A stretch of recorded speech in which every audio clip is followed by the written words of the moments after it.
ఒక్కసారి కొమ్మూరి గోల్డ్ కి కాల్ చేయండి. తాకట్లో ఉన్న మీ బంగారాన్ని విడిపించి మార్కెట్ ప్రైస్ కి వాళ్ళు కొనుక్కుని మిగతా డబ్బులు మీకు ఇచ్చేస్తారు. హాయ్, వెల్కమ్ టు మనం టీవీ. కట్నం అడిగేవాడి గాడిద. నేను మీ జర్నలిస్ట్ మనోజ్. చర్లపల్లిలో జరిగిన మారణ హోమం గురించి విస్తుపోయే విషయాలు బయటకు వస్తున్నాయి. విజయారెడ్డి అన్న చిరంజీవి చెప్తున్న మాటలు వింటే నిజంగా ప్రతి మనిషిలోనూ కన్నీళ్లు ఆగవనే చెప్పాలి. సరిగ్గా జనవరి 30న ఈ ఘటన జరిగింది. చర్లపల్లి రైల్వే స్టేషన్లో 11:30 PM వాళ్ళు ఎంటర్ అవ్వడం, ఆ తర్వాత 12:15 ముగ్గురు రైల్వే ట్రాక్పై విగత జీవులుగా పడి ఉండటం అందరినీ కలిసివేసింది. సో ఈ కేసులో విజయారెడ్డి అసలు పిల్లల్ని ఎందుకు చంపాలనుకుంది, తాను ఎందుకు చచ్చిపోవాలనుకుంది, అక్కడ నిజంగా భర్త ఏం చేయలేదా, భర్త నుంచి ఎలాంటి సపోర్ట్ అందలేదా? సో ఇప్పటి వరకు ప్రాథమికంగా ఇలాంటి విషయాలపైనే ఫోకస్ పెట్టిన పోలీసులు ఇప్పుడు వాళ్ళ బంధువుల్ని ఇంకా వాళ్ళ అన్న చిరంజీవి రెడ్డిని కూడా బయటికి లాగారు. దీంతో చాలా విషయాలు బయటకు వచ్చాయి.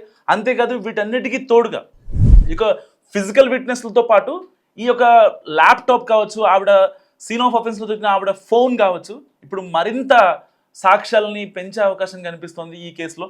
ఎందుకంటే ఆవిడ లాస్ట్గా పెట్టిన వాట్సాప్ స్టేటస్కి వచ్చిన రిప్లైస్కి వీళ్ళు పోలీసులు కూడా అవి చూసి విస్తుపోయే అంశాలని మరి కాసేపట్లో పోలీసులు ప్రెస్ మీట్ పెట్టి ప్రపంచానికి చెప్పనున్నారు. సో పర్టికులర్గా జనవరి 27న ఏదైతే కూతురు చేతనారెడ్డిని హాస్టల్ నుంచి తీసుకురావడం, అదే రోజు పొద్దున్నే ఆ అమ్మాయిని హాస్టల్లో ఉంచేసి తనకి కావాల్సిన ఎక్స్పెన్స్ అన్ని చూయించి తర్వాత విజయారెడ్డి ఇంటికి రావడం, గట్కేసరికి రావడం, ఆ తర్వాత కొడుకు విశాల్ రెడ్డిని కాలేజీకి పంపించడం. సో కాలేజీకి పంపించిన తర్వాత జనవరి 30 ఎప్పుడైతే ముగ్గురు మారణ హోమం జరగడానికి మరికొద్ది గంటల ముందు సరిగ్గా 11 గంటలకి వీళ్ళు చర్లపల్లి రైల్వే స్టేషన్కి వెళ్ళారు. ఆ రోజు అదే టైంకి ఈవినింగ్ 7:30 PM కొడుకు చదువుతున్న కాలేజ్కి వెళ్ళి విశాల్ రెడ్డి వాళ్ళ ప్రిన్సిపల్తో మాట్లాడి మరి విజయారెడ్డి కొడుకుని బయట తీసుకొచ్చింది. అప్పుడు అక్కడ కాలేజ్లో జరిగిన CCTV ఫుటేజ్ కూడా మనకి బయటకు రావడం జరిగింది. సో అప్పుడు విశాల్ రెడ్డి అడిగాడు, అమ్మ ఇప్పుడు ఎందుకు, నాకు ఎగ్జామ్స్ ఉన్నాయి, ఇప్పుడు ఇంటికి ఎందుకు, నన్ను మార్నింగే కదా నువ్వు కాలేజ్లో దింపావు, మళ్ళీ ఎందుకు తీసుకెళ్తున్నావు అంటే, సో విశాల్ రెడ్డి ఏం మాట్లాడకు, నేను చెప్పింది చెయ్యి అనే మాటలు అక్కడ కాలేజ్లో ఉన్న CCTV ఫుటేజ్లో రికార్డ్ అయ్యాయి. సో ఇప్పుడు అక్కడ ప్రిన్సిపల్ చెప్తున్న దాని ప్రకారం కూడా ఈవిడ చాలా దురుసుగా మాట్లాడారట ఫోన్లో. సో ఎట్టి పరిస్థితుల్లో విశాల్ రెడ్డిని పంపించండి, లేదంటే కనుక బాగోదు అని ప్రిన్సిపల్కి ఒక వార్నింగ్ లాగా ఇచ్చారు విజయారెడ్డి. అంటే అప్పటికి ఆల్రెడీ ఆవిడ ఫిక్స్ అయ్యారు. సో ఆ రోజున 29న దుబాయ్లో ఉన్న భర్త సురేందర్ రెడ్డి ఆ అమ్మాయికి ఫోన్ చేసి చేతనారెడ్డికి ఎలా ఉన్నావు, అంతా ఓకేనా, ఫైనా, నీకు కావాల్సినవన్నీ మమ్మీ ఇచ్చిందా లేదా అని వాకప్ చేశారు, మాట్లాడారు, అంతా అయిపోయింది. దాని తర్వాత ఆవిడ 29th కూడా చేతనారెడ్డి కాలేజ్కి వెళ్ళింది. కాలేజ్కి వెళ్ళి వచ్చిన తర్వాత ఆవిడ వెంటనే విజయారెడ్డి చేతనారెడ్డి చదువుతున్న కాలేజ్కి మళ్ళీ వెళ్ళి ఆ అమ్మాయిని కూడా ఇంటికి తీసుకొచ్చారు. గట్కేసలో రాఘవేంద్ర నగర్ కాలనీ తీసుకొచ్చారు. సో మరి ఆ పాపతో ఆ ఒక్కరోజు అంటే 24 hours ఈ సీన్ ఆఫ్ అఫెన్స్ జరగక ముందు 24 hours ఏం మాట్లాడారు. సరిగ్గా జనవరి 30న మళ్ళీ విశాల్ రెడ్డిని కూడా వెళ్ళి తీసుకొని వచ్చింది. అంటే ఒక రకంగా చెప్పుకోవాలంటే ఫస్ట్ ఓన్లీ చేతనారెడ్డిని చంపాలని అనుకుంటుందని మనకి ఇక్కడ అర్థమవుతున్న పరిస్థితి. సో కరెక్ట్గా జనవరి 30 వీళ్ళు రైల్వే స్టేషన్కి వెళ్ళడానికి కొద్ది గంటల ముందే, అంటే కరెక్ట్గా 7:30 PM అనుకోవచ్చు, ఆ టైంకి కొడుకు విశాల్ రెడ్డి చదువుతున్న కాలేజీకి కూడా వెళ్ళి అక్కడ నుంచి ఆ CCTV ఫుటేజ్ మనం గమనించవచ్చు. సో ఎట్టి పరిస్థితుల్లో విశాల్ నువ్వేం మాట్లాడకు, నాకు ఎగ్జామ్స్ ఉన్నాయని చెప్పినా సరే విజయారెడ్డి వినే ప్రయత్నం చేయలేదు. ప్రిన్సిపల్తో కూడా వాదించి మరి విశాల్ రెడ్డిని బయటకు తీసుకొచ్చింది. సో వచ్చిన తర్వాత వెంటనే వీళ్ళు రాఘవేంద్ర నగర్ ఆ కాలనీకి వెళ్ళారు, వాళ్ళు నివాసం ఉండే ఇంట్లో. సో అప్పటికే విజయారెడ్డి వాళ్ళ అన్న చిరంజీవి ఆ ఇంట్లోనే ఉన్నాడు. సో అప్పటికే వీళ్ళంతా చాలా హడావుడిగా ఉండడం గమనించిన చిరంజీవి ఏమైంది ఏంటని మాట్లాడే ప్రయత్నం చేసిన విజయారెడ్డి దేనికి కూడా సమాధానం చెప్పలేదు. సో వెంటనే విజయారెడ్డి తల్లి పుష్పారెడ్డికి చిరంజీవి కాల్ చేశాడు. అసలు ఏమైంది, ఏమన్నా గొడవ అయిందా ఏంటి? సో వెంటనే దాని తర్వాత పుష్పారెడ్డితో మాట్లాడిన తర్వాత సో వెంటనే విజయారెడ్డి వాళ్ళ భర్త సురేందర్ రెడ్డికి కూడా చిరంజీవి కాల్ చేశాడు. ఏమన్నా గొడవలు అవుతున్నాయా అని చెప్పి మాట్లాడే ప్రయత్నం చేసినా ఎలాంటి గొడవలు లేవని చాలా సున్నితంగా రిప్లై ఇచ్చారు సురేందర్ రెడ్డి. సో ఈ కాన్సిక్వెన్స్లో ఎక్కడ అసలు జనవరి 29న అసలు ఏం జరిగింది, ఆవిడని బాధ పెట్టిన అంశం ఏంటి? ఇప్పుడు నిజంగా ఒక $1 మిలియన్ ప్రశ్న చెప్పుకోవచ్చు. ఎట్టి పరిస్థితుల్లో పిల్లల్ని కూడా చంపేయాలి, నా తర్వాత ఒకవేళ పిల్లలు ఉన్నా కానీ వాళ్ళని ఎవరు చూసుకోరు అంటే, వాళ్ళని ఎవరు చూసుకోరనే ఒక ఉద్దేశం విజయారెడ్డి మైండ్లో పడింది అంటే, ఆల్రెడీ ఇంతకుముందు 2 నెలల క్రితం అయితే వాళ్ళ ఆల్రెడీ విజయారెడ్డి సాఫ్ట్వేర్గా వర్క్ చేస్తున్నారు, టీమ్ లీడ్గా. సో వాళ్ళ కంపెనీ వాళ్ళు వచ్చినప్పుడు విజయారెడ్డి వాళ్ళ అమ్మతో వాళ్ళు కొన్ని విషయాలు డిస్కస్ చేశారు. ఎందుకు సురేందర్ రెడ్డితో ఈవిడ సరిగా ఉండలేకపోతుంది అనే విషయాలు డిస్కస్ చేసినప్పుడు వాళ్ళ అమ్మ పుష్పారెడ్డి చాలా క్లియర్గా వాళ్ళ కొలీగ్స్కి చెప్పారు. సో 2007లో పెళ్ళయింది. సో దాని తర్వాత కొన్ని కాన్సిక్వెన్సెస్ జరిగాయి, ఎట్టి పరిస్థితుల్లో చిన్నపిల్లలు ఉన్నారు అని చెప్పి కూడా సురేందర్ రెడ్డి అక్కడి నుంచి దుబాయ్ నుంచి హైదరాబాద్కి వచ్చి ఈవిడితో పాటు ఉండి సో మంచిగా హ్యాపీ లైఫ్ లీడ్ చేద్దాం అనే ప్రయత్నం సురేందర్ రెడ్డి ఇక్కడ చేయలేదని తెలుస్తుంది. సో కానీ ఎప్పుడైతే జనవరి 30 నైటు ఈ ఘటన జరిగిందో, ఈ విగత జీవులుగా ట్రాక్ల మీద పడి ఉన్న తర్వాత ఆ స్టేటస్ చూసిన సురేందర్ రెడ్డి వెంటనే హైదరాబాద్ రావడం జరిగింది. సో వెంటనే రిప్లై ఇచ్చాడు. సో దానికి ఆ పోలీసులు కూడా దాన్ని ఫైండ్ అవుట్ చేసిన పరిస్థితి. ఇలాంటి నేపథ్యంలో సురేందర్ రెడ్డి హైదరాబాద్ వచ్చిన తర్వాత మీడియాతో మాట్లాడుతూ నా భార్య చాలా స్ట్రాంగ్, ఆవిడ వల్లే ఇంకా నేను ఈ పొజిషన్లో ఉన్నా అని చెప్పి ఇలాంటి మాట్లాడారు. అంటే సురేందర్ రెడ్డి మాట్లాడిన మాటలు కరెక్టా కాదా? సో లై డిటెక్టర్ యూజ్ చేస్తేనే అక్కడ తెలిసే అవకాశం ఉంది. ఏదేమైనప్పటికీ అసలు పిల్లల్ని కూడా చంపాలన్న రీజన్ ఎందుకు వచ్చింది?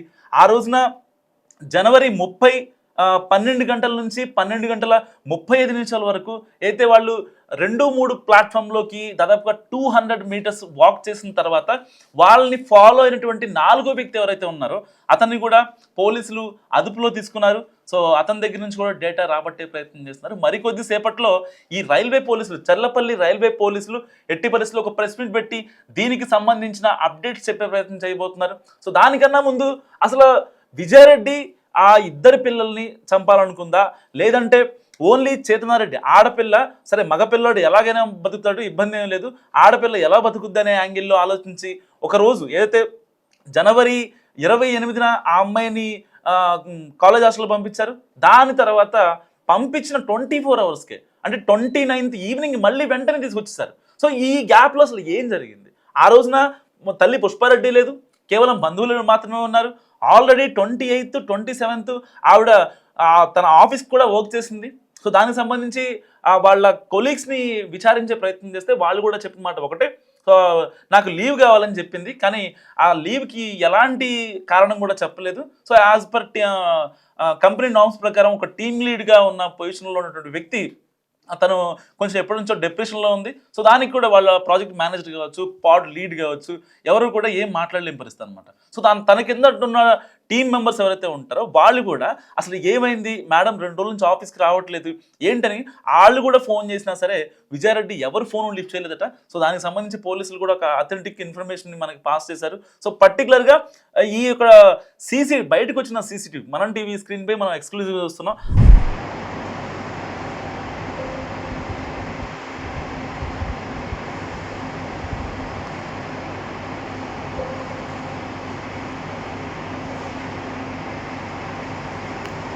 ఆ సీసీటీవీ ఫుటేజ్లో ఒకే వ్యక్తి 2 సార్లు మనకి అపియర్ అవుతాడు. సో వెంటనే ఎప్పుడైతే వీళ్ళు ట్రాక్ మీద నుంచి నడుచుకుంటూ వెళ్ళిపోయే క్రమంలో అయితే మీకు కనిపిస్తుంది స్క్రీన్ పైన చర్లపల్లి జంక్షన్ అని ఉంటుంది కదా. సో ఆ స్టేషన్ బోర్డు దగ్గరికి వెళ్ళిన తర్వాత వీళ్ళు విజువల్లో నుంచి ఈ చేతనారెడ్డి కావచ్చు అండ్ విశాల్ రెడ్డి కావచ్చు, విజయారెడ్డి కావచ్చు, వీళ్ళు ముగ్గురు కూడా వెంటనే డిసప్పియర్ అయిపోతారు. సో ఆ డిసప్పియర్ అయిపోయిన తర్వాత అయితే దానికంటే ముందు ఒక వ్యక్తి వాళ్ళని యాస్టీస్గా వాళ్ళు నడిచే వేవ్ లెంత్ కావచ్చు, వాళ్ళు వెళ్ళే స్పీడ్ కావచ్చు, వాళ్ళ పక్కన వెళ్ళుకుంటూ వాళ్ళకన్నా ముందు ఆ చర్లపల్లి బోర్డు దగ్గరికి వెళ్ళి దాని తర్వాత వీళ్ళు ఎప్పుడైతే వెళ్ళిపోయారో అక్కడ నుంచి రావడం జరిగింది. సో కొంచెం అది సస్పీషియస్గా ఉన్నప్పటికీ అతన్ని పట్టుకున్నారు పోలీసులు. అంటే అక్కడ ఏమన్నా చెప్పారా? ఎందుకంటే ఆ ట్రాక్ మీద నడుస్తున్నంతసేపు అయితే ఆ 2-3 ప్లాట్ఫామ్ దగ్గర వాళ్ళు నడుస్తున్నంతసేపు చాలా సస్పీషియస్గా ఉన్నారు. ఈ వ్యక్తి వాళ్ళని ఫాలో అవ్వడం అండ్ విజయారెడ్డి కూడా ఆ వ్యక్తిని అబ్జర్వ్ చేయడం. సో అప్పుడు పాపం ఏం తెలియని విశాల్ రెడ్డి, అమ్మ మన బంధువులు ఎవరైనా వస్తున్నారా, నాకు ఆకలి వేస్తుంది అని చెప్పడం, అమ్మ ట్రైన్ వస్తుంది, సో ఆ ట్రైన్లో మనకు తెలిసిన వాళ్ళు ఎవరు ఉన్నారా, మనం ఎక్కడికన్నా వెళ్తున్నామా అని అమాయకంగా అడిగిన ఆ విజువల్స్ మనం అబ్జర్వ్ చేయొచ్చు. సో అంటే అప్పటిదాకా కూడా ఎట్టి పరిస్థితుల్లో విజయారెడ్డి ఇటు కూతురికి కానీ అటు కొడుకు కానీ ఎలాంటి ఇన్ఫర్మేషన్ ఇవ్వలేదు. మనం చనిపోవడానికి వచ్చామనే ఒక ఇన్ఫర్మేషన్ ఇవ్వలేదు. మనం అది క్లియర్గా అబ్జర్వ్ చేయొచ్చు. ఎప్పుడైతే జనవరి 30 11:30 తర్వాత 11:45 మధ్యలో కార్ పార్క్ చేసి 11:50కి Charlapalli railway station entrance gate ద్వారా వాళ్ళు ఫుట్ ఓవర్ బ్రిడ్జ్ మీదగా నడుచుకుని వచ్చినప్పుడు విజువల్స్ కావచ్చు. అండ్ అక్కడ నాకు వాటర్ అవుతున్నాయని చెప్పి విశాలుడు అడగడంతో తల్లి బాటిల్ కొనివ్వడం. సో ఇక్కడ వరకు అసలు వాళ్ళ ఫేస్లో ఎలాంటి భయం లేదు, బెరుకు లేదు. ఏదో నార్మల్గా వెళ్తున్నాం అనే ఒక ఇదిలో ఉన్నారు. అమ్మ చెప్పింది, సో అమ్మ చెప్పింది మనం చేయాలి అన్న యాంగిల్ మాత్రమే కనిపిస్తుంది. కానీ అక్కడ దాని తర్వాత ఎప్పుడైతే ఫుట్ ఓవర్ బ్రిడ్జ్ దిగి 2-3 ప్లాట్ఫామ్కి వెళ్తున్నారో, సో అలాంటి టైంలో వాళ్ళ ఫేస్లో కాస్త బెరుకు కనిపిస్తుంది. అంటే అమ్మ ఎక్కడ తీసుకెళ్తుంది, ఇక్కడ ట్రైన్ రావట్లేదు. ఎందుకంటే 2-3 ప్లాట్ఫామ్ దగ్గర యాక్చువల్గా చెప్పాలంటే ఫ్లోటింగ్ ఎక్కువే ఉంటుంది, ట్రైన్ ఫ్లోటింగ్. కానీ మరి వాళ్ళు వెళ్ళిన టైంకి ఆల్రెడీ ట్రైన్స్ వెళ్ళిపోయాయా లేదా అనేది ఇక మనకు సంబంధించిన అంశం కాదు. సో అలాంటి నేపథ్యంలో ఒకవేళ వాళ్ళు ట్రైన్ ఎక్కాలో లేకపోతే ఎవరైనా వస్తున్నారనుకుంటే ఎగ్జిట్ పాయింట్ దగ్గరికి వెళ్ళాల్సిన అవసరం లేదు కదా, వాళ్ళు ప్లాట్ఫామ్ మీద నుంచుంటారు. సపోజ్ ఫర్ ఎగ్జాంపుల్ ఇప్పుడు మనం ఒక రైల్వే స్టేషన్కి వెళ్తాం, ఎక్కడి నుంచి ఉంటాం, మన బంధువులు ఏదైతే ఏ బోగీలో ఉన్నారో, S1 S2 లేకపోతే థర్డ్ ఏసీయా లేకపోతే జనరల్ కంపార్ట్మెంటా, సో ఒక డిస్ప్లే అవుతూ ఉంటే మనం అక్కడ నుంచి ఉంటాం. కానీ వీళ్ళు ప్లాట్ఫామ్ దాటేసి ఏదైతే ఆ బోర్డు ఉంటుందో, రైల్వే స్టేషన్ బోర్డు ఉంటుందో దాన్ని దిగి వెళ్ళాల్సిన అవసరం లేదు. అండ్ అక్కడ వచ్చిన ఆ 4వ వ్యక్తి ఎవరైతే ఉన్నారో కాస్త సస్పీషియస్గా కనిపించడం, అతను రైల్వే పోలీసులు రిలీజ్ చేసిన CCTV ఫుటేజ్లో 2 సార్లు సస్పీషియస్గా కనిపించాడు. అంటే వీళ్ళకి ఆ కనిపించిన 4వ వ్యక్తికి ఈ విజయారెడ్డికి ఏమైనా సంబంధం ఉందా, అక్కడ ఏమన్నా ఇన్ఫర్మేషన్ పాస్ అయిందా, అక్కడ కొడుకు ఎవరు వస్తున్నారు, మన బంధువులు ఎవరైనా ఉన్నారా, అదే ట్రైన్లో వస్తున్నారని చెప్పినా సరే అక్కడ చాలా దురుసుగా మాట్లాడిన విజువల్ మనందరినీ నిజంగా బాధ పెడుతుందని చెప్పుకోవచ్చు. అంటే అసలు ఎందుకు చేసింది విజయారెడ్డి? సో అంటే పిల్లల్ని కూడా చంపాలి, నా తర్వాత పిల్లలు ఎవరు చూసుకోవడానికి ఇంకా ఛాన్స్ లేదు, ఇలాంటివి ఆ సంఘటనలు చాలామంది తల్లుల్లో ఒక రకమైన ఆందోళన కలిగిస్తుంది. మరి అంత స్ట్రాంగ్గా ఉన్నటువంటి విజయారెడ్డి పిల్లల్ని అంత పెద్ద చేసింది, ఒక సాఫ్ట్వేర్ విమెన్గా, ఒక టీమ్ లీడ్గా, ఒక భార్యగా, ఒక కూతురుగా, ఒక అమ్మగా ఇన్ని బాధ్యతలు చాలా మంచిగా నిర్వర్తించిన విజయారెడ్డి ఇవాళ మూకుమ్మడిగా అనంత లోకాలకు వెళ్ళిపోవడం, విగత జీవులుగా ట్రాక్లపై పడి ఉండటం కావచ్చు, ఇవన్నీ ఈ విజువల్స్ నిజంగా ఈ వార్త దేశవ్యాప్తంగా కలకలం క్రియేట్ చేస్తుంది. సో ఒక సాధారణ మహిళ లేకపోతే గ్రామీణ ప్రాంతాల్లో ఉండేటోళ్ళు లేకపోతే ఇంకేదన్నా అంటే వేరే అక్రమ సంబంధాలు ఇంకోటి అంటే సరే దాంట్లో ఏదైనా జరిగింది, దానికి కొంచెం మనస్తాపం చెందారనుకోవచ్చు. కానీ మొదటి నుంచి ఈవిడ ప్రొఫైల్ మొత్తం చాలా క్లియర్గా ఉంది. సో ఎక్కడా కూడా ఈవిడ కాంప్రమైజ్ అయిన దాఖలాలు లేవు. అటు ఫినాన్షియల్గా ఇబ్బంది పడుతున్నారంటే అది కూడా లేదు. సో ఓన్లీ ఈవిడ అలోన్గా ఉన్నారు, ఒంటరిగా ఉన్నారనే ఒకే ఒక్క రీజన్ మాత్రం ఆవిడని చాలా ఇబ్బంది పెడుతున్న సిచ్యువేషన్ మనం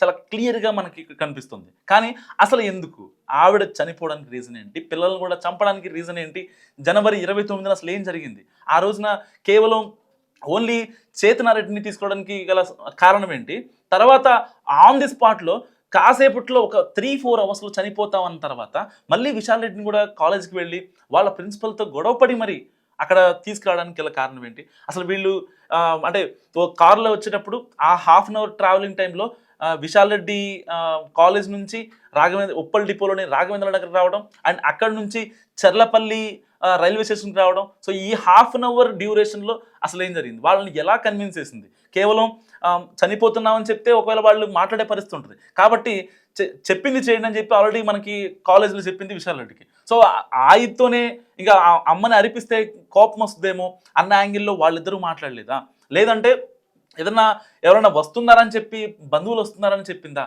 సో మొత్తానికైతే రైల్వే స్టేషన్లోకి ఎంటర్ అయిన తర్వాత వాళ్ళు అసలు వాళ్ళ మొహంలో కానీ ఎలాంటి బెరుకు లేదు. ఈవెన్ అన్నీ తెలిసిన విజయారెడ్డి ఫేస్లో కూడా ఎలాంటి బెరుకు కనిపించలేదు. బేసిక్గా మనం ఏదన్నా ఒక గొప్ప పని ఒక చెడ్డ పని చేస్తున్నామంటే ఆ మొహంలో కొంచెం బెరుకు కనిపిస్తుంది. ఆ బెరుకు కూడా అట్లీస్ట్ క్యారీ అవ్వకుండా ఏ CCTV ఫుటేజ్లో, ఆ CCTV ఫుటేజ్ అంటే గుర్తొచ్చింది ఎగ్జాక్ట్గా ఆవిడ రైల్వే పోలీసులు రిలీజ్ చేసిన CCTV ఫుటేజ్ మనం గమనిస్తే, సో ఆవిడ ఎక్కడైతే CC క్యామ్లు ఉన్నాయో ఆ CC క్యామ్కి వెళ్ళి కూడా చూసిన విజువల్స్ మనం అబ్జర్వ్ చేయొచ్చు. అంటే నన్ను రికార్డ్ చేస్తున్నాయా, సో రేపొద్దున ఏమన్నా దొరికే అవకాశం ఉందా, సో దీనికన్నా బెటర్ ప్లేస్ కావాలంటే ఎక్కడ ఇంట్లో సూసైడ్ చేసుకోవాలి, పిల్లల్ని ఇబ్బంది పెట్టాలి, సో ఇంట్లో చేసుకుంటే ఇంటి పక్కన వాళ్ళు ఇదంతా ఇది అనుకుంటారు. సో ఆ రీజన్తో ఈవిడ స్టేషన్కి వచ్చి ట్రైన్ ఎదుట దూకిందా, లేదు అంటే కొడుకుని వదిలేద్దాం, కొడుకుని అంటే మన వంశం వారసత్వం కావాలి కాబట్టి సో ఆ పాయింట్లో ఏమన్నా విశాల్ రెడ్డిని లాస్ట్ మినిట్లో వదిలేద్దాం అనుకుందా? లేదు ఇంకా నేను కూతురే చనిపోతున్నాం, ఇంకా కొడుకు కూడా ఎందుకు, వాడిని ఎవరు చూసుకుంటారు? సో భర్త సురేందర్ రెడ్డి ఎలాగో సరిగ్గా పట్టించుకోవట్లేదు. సో ఇలాంటి నేపథ్యంలో పుష్పారెడ్డి కూడా ఏదైతే విజయారెడ్డి వాళ్ళ మదర్ ఉన్నారో ఆ పుష్పారెడ్డి కూడా కాసింత వృద్ధాప్యంతో బాధపడుతున్న పరిస్థితి. మరి ఇలాంటి నేపథ్యంలో నా కొడుకుని నా కూతుర్ని ఇంకా నేను లేకపోతే ఎవరు చూసుకోలేని పరిస్థితిలో ఇంకా ఎక్స్ట్రీమ్కి వెళ్ళిపోయారా అన్న విషయాలు కూడా మరికొద్ది నిమిషాల్లో తెలియబోతున్నాయి. సో ఇప్పటికే విజయారెడ్డి వాడిన వాట్సాప్ కావచ్చు, ఇంకా విజయారెడ్డి యూజ్ చేసిన ల్యాప్టాప్ కావచ్చు, ఆఫీస్ ల్యాప్టాప్ కావచ్చు, దానిలో మెయిల్స్ని పోలీసులు క్షుణ్ణంగా పరిశీలిస్తున్నారు. తన పర్సనల్ మెయిల్లో కూడా ఏదైతే కాన్వర్జేషన్స్ ఉన్నాయో వాటిని కూడా ట్రాక్ చేశారు. సో గత 15 రోజులుగా ఆవిడ ఎవరితో మాట్లాడింది, ఇంకా ఏ లొకేషన్స్కి వెళ్ళింది, ఆఫీస్కి వెళ్ళిన తర్వాత వచ్చేటప్పుడు ఎవరిని కలిసింది, దాదాపుగా 15 రోజుల్లో ఆవిడ 5 రోజులు వర్క్ ఫ్రమ్ హోమ్ చేశారు, 10 డేస్ ఆఫీస్కి వెళ్ళారు. సో పర్టికులర్గా ఇలాంటి అంటే డిప్రెషన్గా ఉన్న మూమెంట్లో ఆవిడ బేసిక్గా వర్క్ ఫ్రమ్ హోమ్ చూస్ చేసుకునే అవకాశం ఉంటుంది. ఆబ్వియస్లీ ప్రతి సాఫ్ట్వేర్ ఈ రోజుల్లో వర్క్ ఫ్రమ్ హోమే చేసుకుంటారు, ఎందుకంటే హైబ్రిడ్ విధానంలో కంపెనీలు కొంచెం మార్చాయి కాబట్టి సో వాళ్ళకి ఆ వెసులుబాటు ఉంటుంది. సో ఆ కాల్ కావచ్చు, లేదంటే రిప్లేస్ కావచ్చు, మనం ప్రాపర్గా బగ్స్ని రెక్టిఫై చేసుకుంటే సరిపోతుంది. సో వాళ్ళ పని టాస్క్ అయిపోతుంది, ఎక్కడుండైనా చేసుకునే ఆ వెసులుబాటు ఉంది. ఇలాంటి నేపథ్యంలో పర్టికులర్గా గట్కేసర్ నుంచి ఇటు గచ్చిబౌలి వరకు రావడానికి తనకి ఈజీగా 1 అవర్ పడుతుంది. సో ఆ 1 అవర్ ట్రావెల్ని తగ్గించుకోవాలని చూస్తారు తప్ప మళ్ళీ నేను అనవసరంగా ఆఫీస్కి వెళ్ళి అక్కడ స్ట్రక్ అవ్వటం, సో ఇదంతా ఎందుకు అనుకుంటారు. ఇంటి దగ్గర నుంచి చేసే వెసులుబాటు ఉన్నా సరే 5 రోజులు మాత్రమే వర్క్ ఫ్రమ్ హోమ్ చేసి 10 రోజులు ఆఫీస్కి వెళ్ళిందంటే సో ఏదన్నా ఆ యొక్క వాళ్ళ టీమ్మేట్స్ కావచ్చు, లేకపోతే వాళ్ళ కొలీగ్స్ కావచ్చు, వాళ్ళ పాడ్ లీడ్ కావచ్చు, వాళ్ళ మేనేజర్స్ కావచ్చు, ఏదన్నా విషయం కన్వే చేసిందా? ఎందుకంటే ప్రతి ఒక్క ఆఫీస్లో ఎవరన్నా అంటే మన అనుకున్న వాళ్ళు ఒకళ్ళు ఉంటారు, ఈ ప్రతి మనిషికి మన అనుకునే వాళ్ళు ఒకళ్ళు ఉంటారు, వాళ్ళకి ప్రతిదీ విషయాలు షేర్ చేస్తూ ఉంటారు. వాళ్ళ హెల్త్ కండిషన్స్ కావచ్చు, వాళ్ళ ఫినాన్షియల్ కండిషన్స్ కావచ్చు, వాళ్ళ పర్సనల్ ఇష్యూస్ కావచ్చు, మ్యాటర్స్ కావచ్చు, సో ప్రతిదీ మనం షేర్ చేసుకుంటూ ఉంటాం. ఇలాంటి నేపథ్యంలో మరి విజయారెడ్డి ఎవరికి షేర్ చేసింది? సో ఇంతకుముందు ఆల్రెడీ 2 months బ్యాక్ ఎప్పుడైతే డిసెంబర్ ఫస్ట్ వీక్లో కావచ్చు, నవంబర్ ఎండింగ్లో కావచ్చు, ఎప్పుడైతే విజయారెడ్డి కండిషన్ చాలా క్రిటికల్గా ఉంది, ఈ అమ్మాయి ఎలోన్గా ఉంటుంది, చాలా ఇబ్బంది పడుతుంది, సో ఏదో డిప్రెషన్ మోడ్లో ఉంటుంది ఎప్పుడు చూసినా, సో తన పర్ఫార్మెన్స్ పరంగా కూడా కొంచెం తగ్గినట్టుగా కూడా వాళ్ళ అఫీషియల్స్ చెప్తున్న పరిస్థితి. ఇలాంటి నేపథ్యంలో వాళ్ళ టీంలోని వాళ్ళ కొలీగ్స్ ఈ అమ్మాయి కొంచెం సపోర్ట్ ఇచ్చారు. ఇంటికి రావడం కావచ్చు, వాళ్ళ అమ్మ పుష్పారెడ్డికి వీళ్ళందరినీ పరిచయం చేయడం కావచ్చు. అప్పుడు వాళ్ళ కొలీగ్స్ అసలు జరిగింది ఏంటి, సురేందర్ రెడ్డి ఎందుకు దుబాయ్లో ఉంటున్నాడు, మరి 2 పిల్లలు పుట్టారు, 2 పెద్దవాళ్ళు అవుతున్నారు, వాళ్ళకి మంచి చెడ్డ చూసుకోవాల్సినవి ఉంటాయి, ఇలాంటివన్నీ వాళ్ళ కొలీగ్స్ వాళ్ళ అమ్మతో డిస్కస్ చేసే ప్రయత్నంలో కూడా సో వాళ్ళ అమ్మ చాలా క్లారిటీగా చెప్పేసింది, జరిగింది ఇది, ఇట్లా పెళ్ళైన తర్వాత అతను వెళ్ళిపోవడం జరిగింది, అక్కడ నుంచి అంతో కొంత మనీ పంపిస్తాడు. కానీ విజయారెడ్డి ఎప్పుడు దుబాయ్ నుంచి నా భర్త ఎంతో కొంత పంపిస్తాడు, వాటితో ఏదో చేద్దాం అనే పాయింట్ లేదు.